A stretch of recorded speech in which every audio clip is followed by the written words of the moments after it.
Para talaga siyang mousepad na inaapakan mo, like legit. Paalis tayo ngayon and medyo mahaba-haba ang ating lalakarin kasi pumunta tayo ng mall and I'm excited because it's holiday season and it's gift-giving season. Kaya naman, mamimili tayo ng ating mga pang-exchange gift and kung ano-ano mga abubot na makikita natin sa SM na hindi naman kailangan pero dahil gusto natin at sasabihin natin deserve natin, bibilhin natin.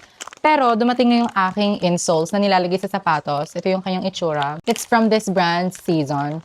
Nakita ko lang siya sa TikTok shop na ine-endorse kasi nga naman daw, pag lagi kang may atake sa buhay, pag lagi kang galang-gala, alam mo yon, kailangan mo daw nitong mga insoles na to kasi nakakatulong daw siya sa posture ng iyong paa. Shock absorber daw to, kaya kahit gaano kadami man ang iyong steps, 10K, 5K, 20K step, perfect na perfect daw to sa'yo. So, tatry natin siya today and ito yung kanyang itsura. Available in all sizes. So, ayun yung itsura niya sa ilalim. Ito naman yung mismong apakan. And ang sabi nila, ilalagay mo lang daw siya, isi-slip mo lang daw siya sa shoes mo and you're done. Ganun lang daw kadali. So, tara, itest na natin siya. Plus, another thing, kung ikaw ay medyo hindi katangkaran, madadaya mo yung height mo dito dahil medyo tatangkad ka ng very, very light. Sobrang lambot niya. Parang siyang mousepad, di ba? Yung mga mousepad, merong ganunan sa kamay. Parang ganun yung lambot niya. Pero ayan, ganito siya. Di ba? Seamless, hindi halatang may patong. And so far, so good. Sobrang lambot nga niya talaga sa paa. Kaya yung sakong mo, kada lakad mo, hindi siya sasakit. Kaya perfect na perfect to kung ikaw ay laging nagre-runs, nagwa-walkathon. Yung alam mong galang-gala ka talaga lagi. So ayan, perfect to sa'yo. Para talaga siyang mousepad na inaapakan mo like legit. So kung interested ka, mag-checkout ka na lang sa aking bio. Alis mo na ako. XOXO.